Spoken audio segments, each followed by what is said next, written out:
So we'll start with three times Avatar Meher Baba Ki Jai and over to you from there. And okay, sure. Avatar Meher Baba Ki Jai. Avatar Meher Baba Ki Jai. Avatar Meher Baba Ki Jai. So over to you from here. Am I audible? You can hear me? Yeah, you are audible. Yes. Yes. Okay. Jai Baba. It's really nice to be here with you all today. And today, of course, I'm going to share my mother-in-law's experience with you all. I am Shringar Tiwari, and I'm daughter-in-law of Kokila Tiwari and Bhagirath Tiwari. And Bhagirath Tiwari was in Mandali for 3-4 years with Baba when he was just 10 years old. And so right now I'm not going to talk about him because my husband usually talks about my father-in-law, that is Bhagirath Tiwari. I'm going to talk about my mother-in-law, known as Kokila Tiwari. I will be addressing her as Mummy because, I used to call her Mummy, and every time saying Kokila doesn't suit me. So I will be addressing her as Mummy. And my father-in-law, I would address him as Papa because I used to call him Papa. And this is my mother-in-law's experience with Meher Baba. She was very fortunate to have so much of love, compassion from him. And he used to pay a lot of attention towards her. She was really fortunate that Meher Baba used to take care of little things. I mean, sometimes it was just unbelievable that, he would consider so much. So I think she was a blessed soul, perhaps. She's no more now with us. But I'm going to share her experience, and that is just, day-to-day experience. And every time Baba was there to take care of her. That is very, very important. Very few people are so fortunate to have so much of love, compassion, consideration from Baba. And to begin with, she has written her experiences. I mean, she had written it in Hindi and I translated it into English. And today I'm sharing her experience, little experience where she realized that Baba was there with her all the time. So I would begin by, talking about my father-in-law, how she came in contact with Meher Baba. So, my father-in-law, that is Bhagirath Tiwari, he actually lived in Baba's ashram when he was just 10 years old. And when he was just 10 years old, his mother passed away. And when he was 12 years old, even he lost his father. So that was the time he was sad, and Baba had asked him, did you cry when your father passed away? And he had answered, no, Baba, he answered. So that was the time that Baba had said, don't worry at all. From today onwards, I'm your father and mother, and I will take care of you. And when my father-in-law was 24 years old, Baba had asked him that, do you ever think of getting married? So naturally, Papa said, Baba, when you have already said that you would take care of my, everything, then whenever you say, I will try to find a suitable girl for myself. And Baba told him to find a girl from a good family. So, he went to Madhya Pradesh to a place called Indore. I'm also from Indore, and my mother-in-law was also from Indore.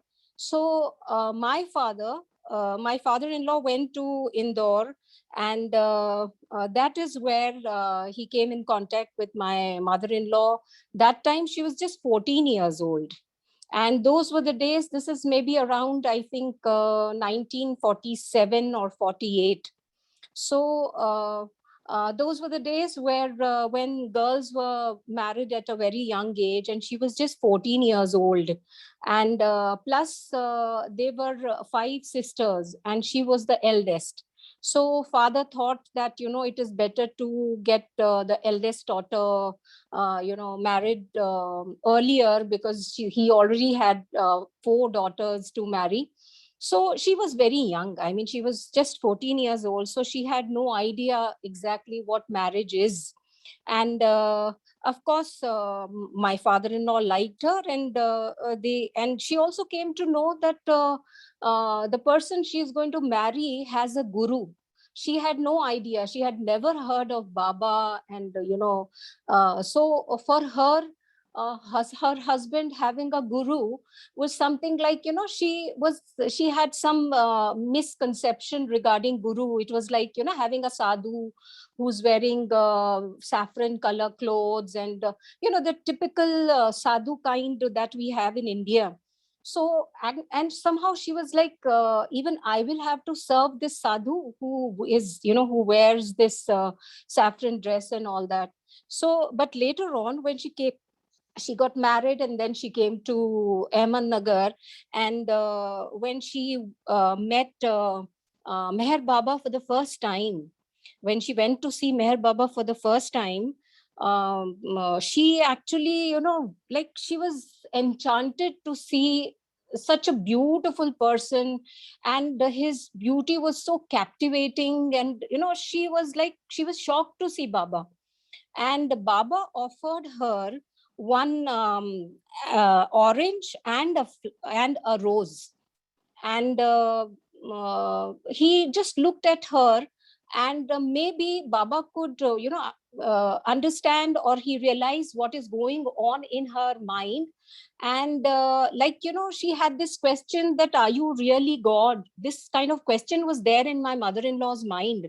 Of course, she did not say that, but then Baba said, you can see this rose. So she said, yes, I can see it. But then he said, can you see the smell, the fragrance? So she said, no. And he said, I am like that. I am like this fragrance. You get not see it, but I am there. That's how, in a very simple way, he explained it to my mummy. And he started talking casually, the way a person would talk to a young girl. And that really, made my mother-in-law feel that, yes, he's not like other guru. She was thinking that he's like other sadhus that are there. And um, um, later on, when she was just newly married, and she was in 8th standard when she got married. But because of this marriage, she failed. She failed in her 8th standard. And one day she was, she had gone to Mehrazad. And Papa was also there with her, and she was feeling really very sad. So Baba asked Papa, why is she looking so sad? So Papa said, because she has failed in her 8th examination. So Baba asked her, are you interested in studying? Do you want to pursue your studies? So she said, yes. So Baba said, okay, then you should start your studies in Ahmednagar. Now, actually, in order to get admission in a school, you need a certificate. But she had not carried her certificate because she had failed. So she did not have a certificate. So she said, it was very difficult to get admission in any of the schools here in Ahmednagar. But fortunately, that was the time when Sarosh uncle was actually the mayor of Ahmednagar. So Baba called Sarosh uncle, and he said that, why don't you give her admission in one of the schools, because you know so many people. So Sarosh uncle said that, how can I give her admission without a certificate? She should at least have a certificate. So Baba had said that time, what kind of a mayor are you if you cannot get her admission in a school without a certificate? And so finally she got the admission without the certificate because of Sarosh uncle. And of course it was Baba's blessing. But then what happened that she attended school only for 2 days, 2 or 3 days. And Baba had clearly told Papa that, you will take her personally and leave her at the door of the school. And again, you will go and pick her up. So, but she went there only for 2-3 days because here the medium of teaching was Marathi, and her medium of education was Hindi. Plus, she had never studied Sanskrit also. So she found it very difficult and she stopped going to the school.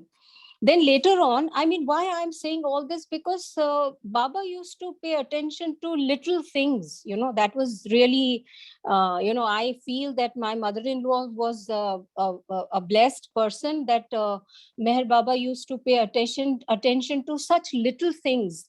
And he asked her, then if you don't want to study, what are your interests? And she had said that, Baba, I like to dance, I like to sing, I used to act when I was in school. So Baba asked Papa to find a dance teacher for her. But unfortunately, dance teachers in those days were not easily available. So then they found a music teacher, and a music teacher started coming to her house and started teaching her. And that's how, she used to sing songs also. Even in Ahmednagar Center, she used to sing songs. She later on appeared for her examination also. She gave test for music, and she did, I think, Visharad also. So besides that, it is said that, like, you have to be a blessed person to gain so much of attention from God.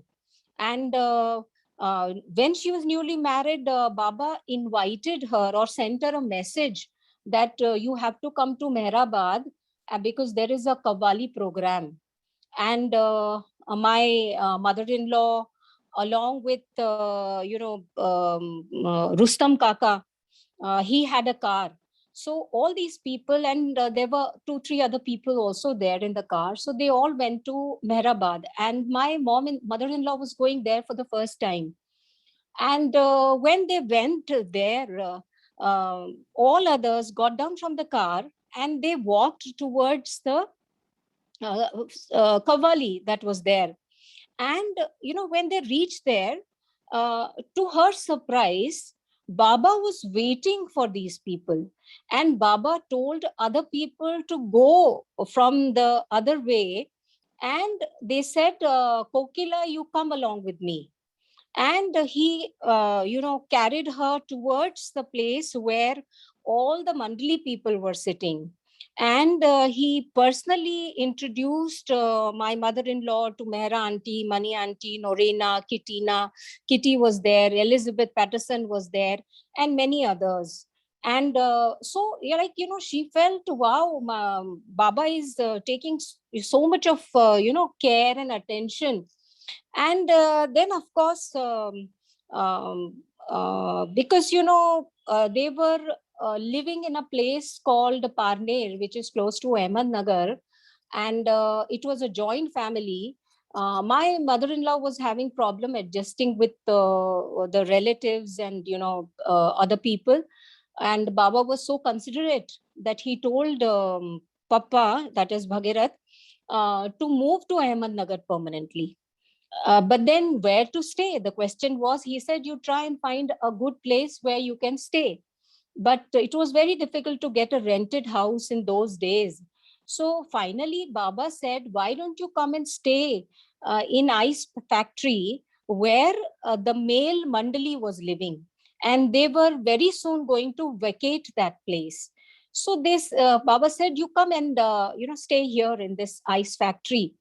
So it was decided. And then, of course, when my father-in-law told his brother that they are leaving permanently to Ahmednagar, they were not very happy. And they did not give them anything. I mean, no household goods was provided to them. And because Papa used to have, he had this truck business. Whatever they had, they carried it in their truck. And Baba had given them instruction that on this particular day, at this particular time, you have to reach ice factory. It is called ice factory. If you know Ahmednagar, then these days we have a Thapar's Inn, a hotel which is called Thapar's Inn. That was ice factory earlier, and that is where male Mandli used to live, and they were going to vacate this. So it was a very deserted kind of a place, and a big bungalow. So then of course they kept whatever, they just had 2 trunks and a bedding, and they sat in a truck and came to Ahmednagar. And that was the time my mother-in-law was thinking that I wish nobody is there to see us, because we just don't have anything with us, and what will they say? Usually you feel little guilty that you're not carrying any luggage or anything when you're transferring your house from one place to another. But fortunately for her, Baba was standing there. He had both his hands on his waist, and he was in fact waiting for these people. And when Baba looked at their luggage, he said, you just have this much, you don't have any vessels to cook food. So naturally they said that no, my brother did not provide anything to us, so we just have this. Then Baba said, okay, how are you going to cook food? So almost for, he said, I will bring food for you. So for 4 or 5 days, Baba used to bring food, and not only bring food, but he had provided them with a mattress also. And Baba would sit and see to it that, they ate properly. And after finishing their food, again, he would go back. And mummy was like, she was very, she used to feel very conscious that why Baba is looking at what I'm eating. And she would try to, again look at Baba, and then she would find that he was staring at her, and then he would say, eat properly, you should eat properly. Then she says that one day she got up to clean her plate, and while she was going there to clean her plate, suddenly, because Baba just twitched his finger, and she looked back, and Baba was standing there. He said, what are you doing? So she said, Baba, I am cleaning this vessel. He said, no, no, no, don't clean it. He clapped, and he called a servant, and he said, you clean it. She's not going to clean it. So that's how, so much of love and care was bestowed on her. And then, of course, Baba continued bringing food for almost 4 to 5 days. Later on, they started taking care of themselves. But actually, this place was a very deserted place, and it was a big bungalow. And ice factory, I think, was not functioning then. So, and besides, there was, a lot of, you can say, during the night time, it was very scary behind the bungalow. And so it was very difficult for her to stay in this big bungalow. But Baba was always there inquiring. Yes? Did anyone say anything? Is there any question? Continue. I think you can continue. I guess somebody got unmuted. So don't worry. You can okay, continue. okay. I thought somebody is saying something. So actually, Baba was very caring. Every time he used to tell her, eat well, fill up your stomach, and, take care of your health. And so many times he used to tell even Papa to take very good care of her. And he also used to say that if you're not going to take good care of her, she may have tuberculosis. That's what he had said long back. And Baba realized that, my mummy, she feels very lonely, because Papa had this truck business. So a person who has a truck is all the time busy, and his timings were all like, he would come at 4 o'clock to have lunch, and then his dinner would be at 12 o'clock, and my mother-in-law would feel very lonely. But her loneliness was easily understood by Baba. What is really amazing is that Baba knew that, she is lonely. So, Baba actually sent a message saying that because, she is all alone and she has no one to talk to, why don't you send her for a movie? Mehrazad Mandli and Meher Baba, they used to see a movie in Sarosh Theatre. It was called Sarosh Theatre in those days. Later on, it was called Deepali, and now I think it's not any theatre. I mean, it's just a vacant place these days. But there was a Sarosh Theatre where Baba used to watch film early, around 5 o'clock in the morning, along with the Mandli. So he said that, he told Papa that, why don't you send Kokila to see a movie with the ladies Mandali? And he used to send circular every time that, at this time and at this day, this movie is going to be there. And so she used to get this circular every time. And when, she has shared her experience that when the first day, the first picture that she saw with Baba, and she was supposed to be there at 5 o'clock. She was ready early morning at 4 o'clock. She was so excited that she's going to see a movie, that too with Baba and the Mandali. And those were the days where, they had only bicycle. So she sat with Papa said, I will go and leave you at the Sarosh Theatre. So they were coming by bicycle, and she was sitting, I think, in front or at the back. I don't know what exactly she said, but she was there, and she was feeling little, self-conscious that I hope nobody sees us. We are going on a bicycle. And fortunately or unfortunately, Baba crossed them, and he stopped his car. And he said, Mehra auntie was there, and Mehra auntie got down and she opened the door and she said, why don't you come and sit inside the car? So they said bye-bye to Papa, and then she went to see the movie. So every time, she said that she would go with, I think, Ramju Kaka and their daughter Jibbu. She also used to go to, she was also invited to see this movie. And Baba would always be waiting for her. I mean, what is so surprising is that, whenever they would go there, Baba would be waiting, and then he would accompany them inside the theater. And on left and right side, Mehra auntie and Mani auntie would sit, and she was asked to sit, Mummy was asked to sit near Mehra auntie. And Mummy says that it was like, she really used to feel happy sitting with the Mandali and watching a movie. Sometimes they would watch 2 movies at a stretch. And Elizabeth Patterson would be sitting in front seat, all alone, in I think it was the what you call the box or something, where she was all alone. She used to sit there. And that's how she has seen number of movies with the Mandali. And then Baba would sometimes send his own car. When other car was not available, he would send his own car to pick her up. And then she would go and watch the films. Personally, Baba and sometimes Mandali would come and drop her right at the door, inquire about their health. And then later on, Baba realized that, she is living in Ice Factory, which is a very, deserted place.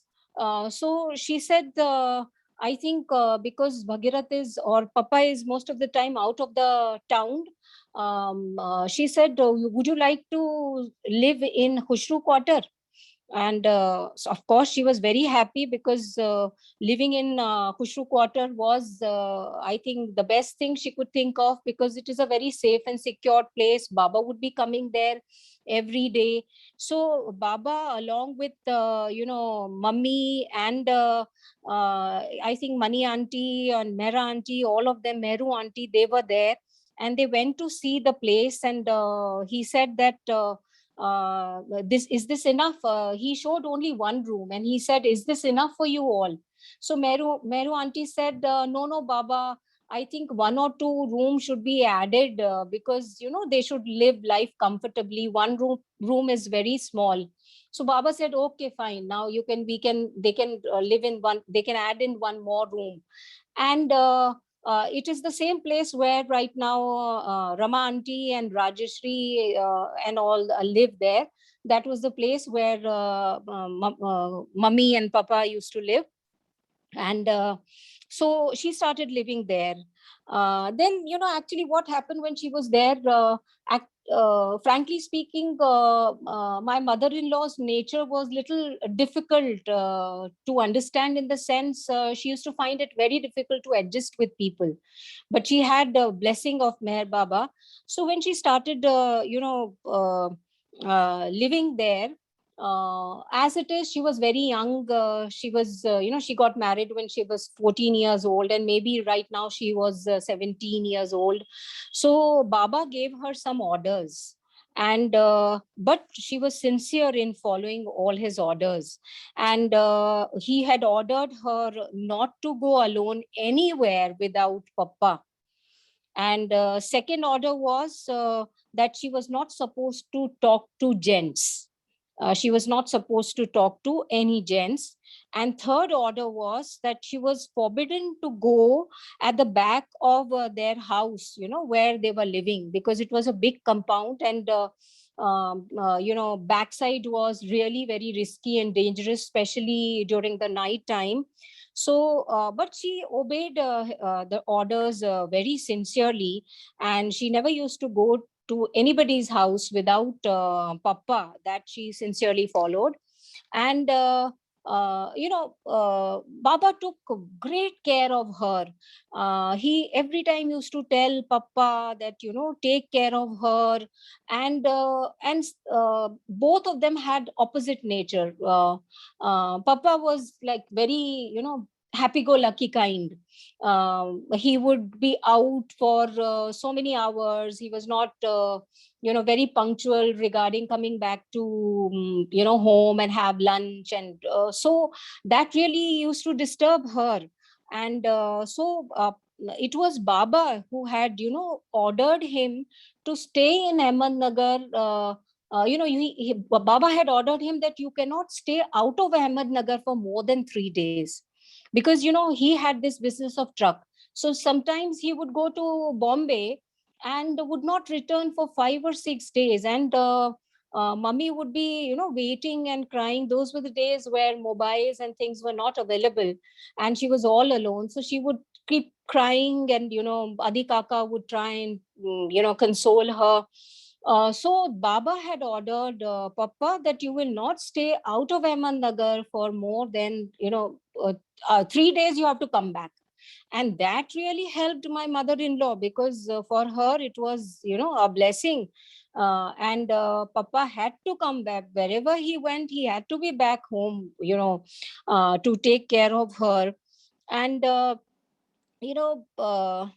then of course she started living in Khushru quarters. And Khushru quarter was a place where Adi Kaka and so many other people lived there. And it was Baba used to visit there almost every day, because whenever Baba would start from Mehrazad and he would be going to Mehrabad, he would drop in at the center, that is Khushru quarters.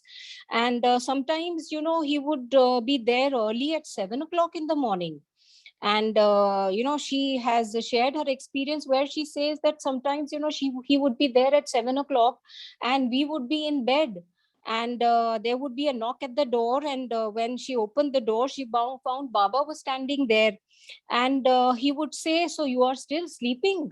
And papa would dash to the bathroom, and he tried to show as if no, they were up early. And then Baba would ask, and Mani, tell them at what time do we get up? So Mani auntie would say, we get up at 4 o'clock, Baba. So that's how, every now and then she used to get, a lot of attention and care from Baba. And she lived in Khushru quarter. And that was a place where she there was a time when even Baba had twisted papa's ears. He had ordered him not to roam around and be with your wife, keep him happy. And one day Baba caught him going somewhere, and he stopped his car and he twisted his ears and he said, go, Kokila is waiting for you. And Baba had so much of care and for my mother-in-law, that he tried his best to keep her happy every now and then, and he used to take care of little things. And then even Adi Kaka used to tell Papa that he should be back by 8:30. And whenever Papa was late, he would tiptoe back, he would take out his shoes and quietly, come inside the house. Please tell me if, I'm taking, if I'm stretching it or making it too No, no, no, long. no. You're Please. perfect, perfect. We're all engrossed in your story. So please Mhm. continue. So we are all engrossed and listening to it. And time So, is no limit. So you be at ease. Be at ease. So,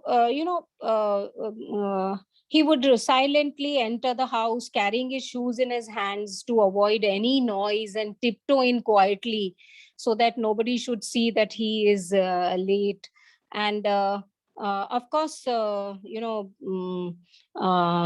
another incident that is where she felt Baba's presence was that, she was actually when she was, I think that around 1950, when her son, that is my husband, was just, I think, very small, not even 1 year old, she fell sick. And she suffered actually from tuberculosis. And she remembered every time Baba used to tell Papa that take care of her. If she doesn't eat properly, she will suffer from tuberculosis. And of course, she started having a fever. And then she was sent to Indore to her father, because that was the place where they had good doctors. And that was the time when Baba was not in Ahmednagar. So before leaving, she could not meet Meher Baba. And every day she used to get fever. And then her father took her to the doctor. And after checkup and all the, x-rays and all, he said that, she is suffering from tuberculosis. And she has a cavity in the left lung. So that was a time when tuberculosis was a dreaded disease. And in fact, it was not curable. And so many people used to die because of tuberculosis. So it was a shock for her and for the family. Fortunately, her maternal uncle was also a surgeon. And he had done his MS from some European country. And so good care was taken. And even her father had a doctor friend who was an expert in TB specialist. He had also done his MS from England. And they started taking very good care of her. And she was kept in a separate room. And this doctor was all the time encouraging her, and he was very optimistic. But there was another doctor who used to visit their home, and he would give her one injection every day. He was, a sort of a person who discouraged her. And one day he said that if you start taking medicines properly, you can live for 10 years. So she was really upset that I'm going to live only for 10 years. So she started feeling really nervous. And then top of it, she says that all the relatives used to gather around, and they would say, poor girl, she's so small. And, if she passes away, her husband will marry somebody else. And that really depressed her more and more. And that is the time she says that I have never experienced presence of Meher Baba. And I'm, this, when she was really upset, when she was suffering from tuberculosis, she had a dream. And she She says that after that, I have never dreamt. I've never seen Baba in my dream. That was the only time that she dreamt. She saw Meher Baba in her dream. And she had also written a letter to Meher Baba that Baba, I am suffering from tuberculosis. But in her dream, she saw Meher Baba. He was wearing a pink coat and he was standing in front of her. And she just ran and embraced him, and she started crying. And then Baba kept his hand on her head and lifted her up and said, what is the matter? She said, Baba, I'm suffering from TB and I will never be cured. So this is all in her dream. And then Baba said, who says that you have tuberculosis? So she said, Baba, everybody is saying that I have tuberculosis. So Baba looked at her and said, until I say that you are suffering from tuberculosis, nothing will happen to you. Do not listen to others. And somehow next day, she received Baba's letter also with his blessings. And, then, she started, some a life was pumped in her, and she started recovering. And suddenly she was so confident. Even the doctor, she even challenged the doctor that, I can get better even without taking medicine. And later on, she recovered. And of course, she was very healthy later on. And so this was one experience, that really made her feel presence of God. And then another interesting incident that she has shared with me, and it was that when she was living in Khushru quarters, there was, a lady called Piroja. I don't know what relation she was with those people, but there was a lady called Piroja. And my mother-in-law was not getting along well with her.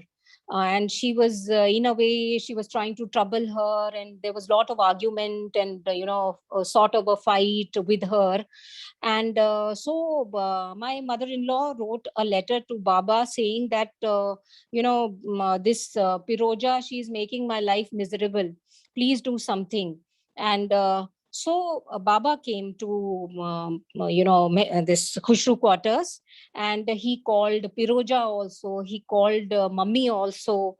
And he said, now embrace each other without, forget your misunderstandings and your ill will. Try to embrace each other. Now, for my mother-in-law, like, she was shocked. She actually was expecting that Baba will scold Piroja, and here Baba is telling me to embrace her. So she was little reluctant. She said, like she was saying, no, I'm not going to embrace her. But ultimately she had to. And even Baba scolded her that, you have to embrace her, forget your misunderstanding and just be friends. But then she was really very angry that Baba is not taking my side. So she got angry and, she stood away, and, with a sullen face, and without even looking at Baba. And but Baba is, of course, Baba. When Baba realized that, she is angry and she's not happy with the decision. So when Baba was going away, sitting in a car, Baba took out his hand, and with his handkerchief, he started waving towards her. And that was the time my mother-in-law, realized that we are so immature. And look at him, lovingly, smilingly, he was, waving his handkerchief towards her. And so she really thought that Baba is so benevolent and he's so great. And Baba would actually visit Khushru quarters every day. And even their little son, he was very naughty. He was just 3 years old. That is, he is my husband. But he used to, run around, pick up a flower, and then hand it over to Baba. So one day Baba said, you have only one child, but he's very naughty. And he said, one child is enough. And, these two people, that is Papa and Mummy, they took it, they really seriously took his advice, and had only one child. And of course, because even otherwise, because she suffered from tuberculosis, it was essential for her to have only one child. And so this is how, every now and then Baba was there. When, she also says that around 1969, when Baba was actually very ill, that was around January 21, Baba had asked her to send dal prepared by my mummy. My mother-in-law was a good cook, and Baba had sent a letter saying that please send the dal. And he tasted her dal. This was January 21, 1969. And of course, on 31st January, he left his body. And she was really very fortunate to have, served Baba. And she has gained his blessing, and his nazar was always on her. And I think very few people, only lucky souls get so much of love and attention from God. And she also used to say that she is lucky that Baba was always there. And not only Baba, even when Baba dropped his body, after that, even Mehrazad Mandli were equally caring. They used to visit our place twice a year for lunch. They always took very good care of her health. Whenever she had any health problem, Gaver auntie used to visit her. So Baba's love continued to be there with her throughout her lifetime. This is all I have to share with you all. Thank you very much. Jai Baba. Very beautiful story what you shared. Profound, and I haven't heard. I think it's not documented anywhere, right? Not much of it is documented. No, not. Yeah, I because think it's not in. My father-in-law's, I think, has been documented. Yeah, but it's not, in this book. See, it is in this book, Divine Humanity, Volume 2. So, but it's just a part of it that is just documented. But I don't think so. The whole story, like and what you shared is so. I mean, how much personal attention Baba gave. So that's really touching. And I would just request one thing: if you can show the photo of both of them, like we can connect like with the people, because most of the people over here, like when you are talking of them, so just it would help to see right now. I think it will be very difficult for me to show you. It's okay. If it is difficult, then let's leave it. Or nothing. No, like just a second. Just a second. I will.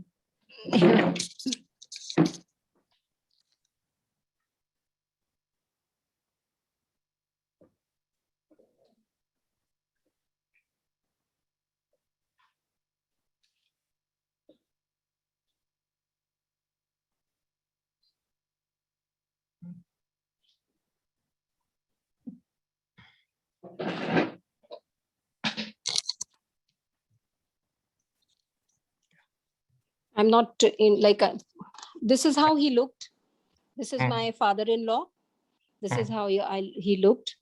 Yes. And this is my mother-in-law. I'm sure you must have seen her. Yes. Now it's like many of them now can connect to the story of what you shared. So I mean, we are really thankful, and it's so rich story. And so yeah, thank you for being available at such a short notice. And we have people over here, so some of them would have some queries, questions, points, comments. So anybody who is there can unmute and speak now. So we have Meher Chand, who has already raised his hand. So Meher Chand, yes. Oh, Shringarji, Jai Meher Baba. Jai Baba. So I was very fortunate to have a company with both your father-in-law and mother-in-law, especially Kokila auntie used to sing during the early Amar Tithis, 1969. 75. Either Khamble Kaka, Rama auntie, or Kokila used to start the Amar Tithi with a song. Yes. And every Amar Tithi she used to sing. Do you have any songs which Kokila auntie used to sing? Do you know any song? No, I don't sing. I don't sing. And she had a beautiful voice, right? She used to sing for Baba. She's a classical singer. She's a classical singer. Yeah, she used to sing that song, "Ae Mohabbat Tere Anjam Pe Rona Aaya," because Baba was fond of Begum Akhtar. Yeah. Yeah. Not only that, she used to sing every Amar Tithi till I think right from 1970 to 19. Yes, every Amar Tithi. Suddenly afterwards, he said, "I can't sing because of." Maybe I think just for she has. She was there for every Amar Tithi, I think. Yeah, I still remember. And I think subsequently shifted of this thing near to the Tade family, I think. They are neighbors, yeah. Yeah, they are neighbors. That's what I still remember.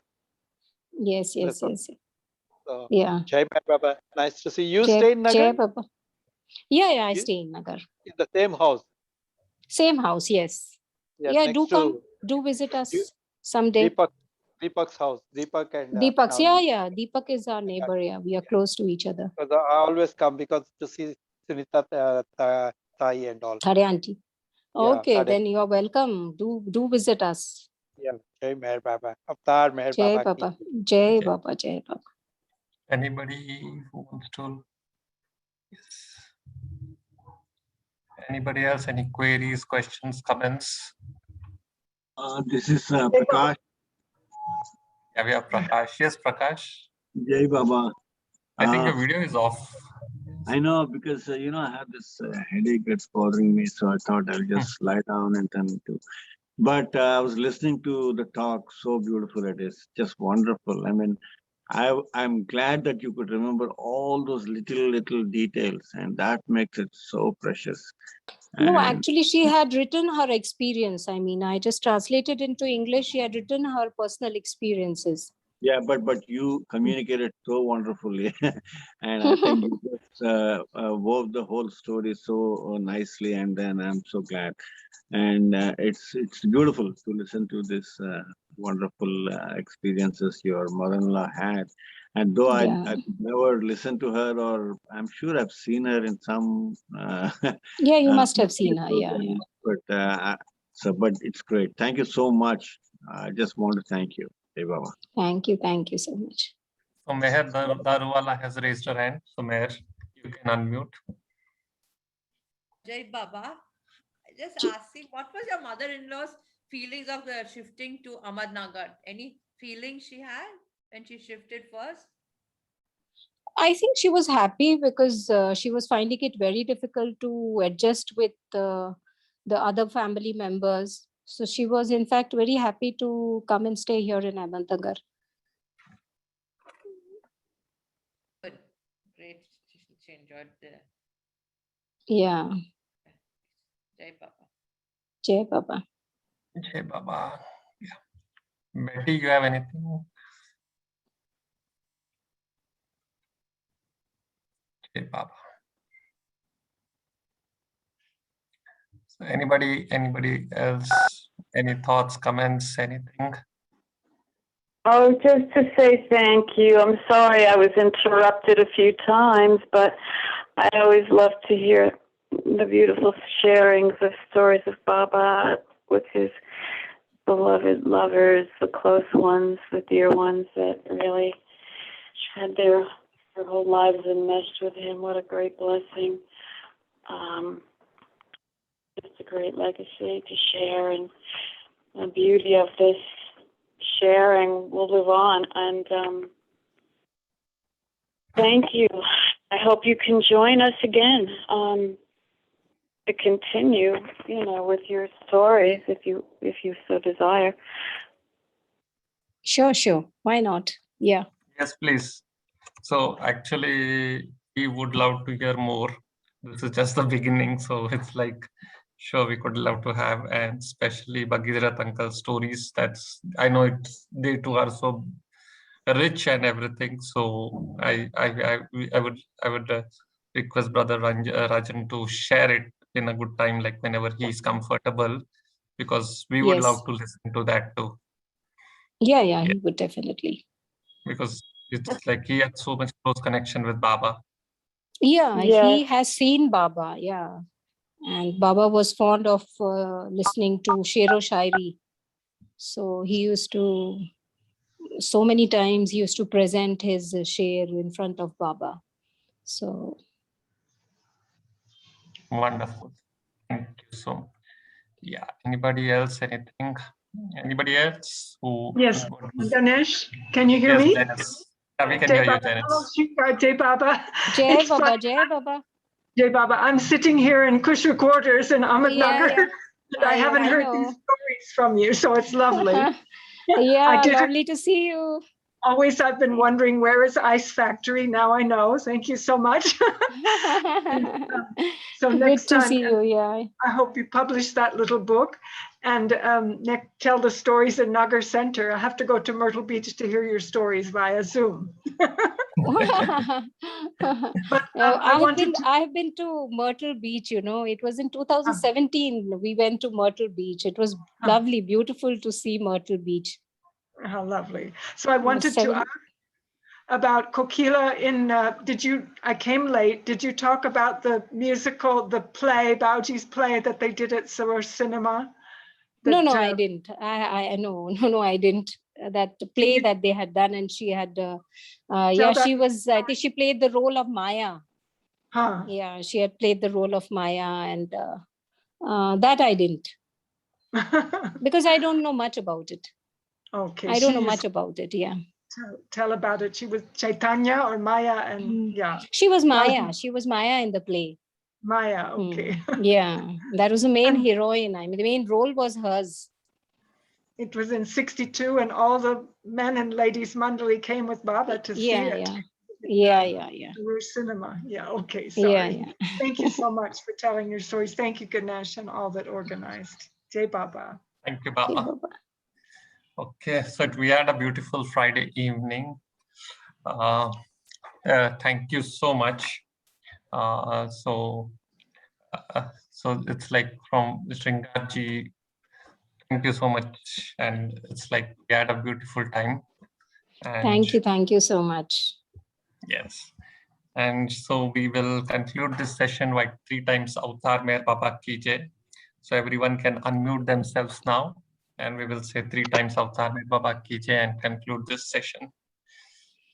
Avatar Meher Baba Ki Jai.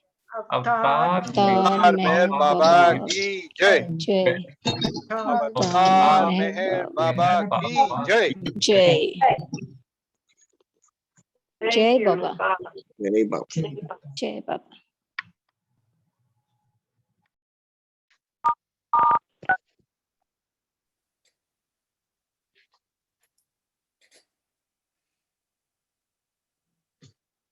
Ganesh, thank you for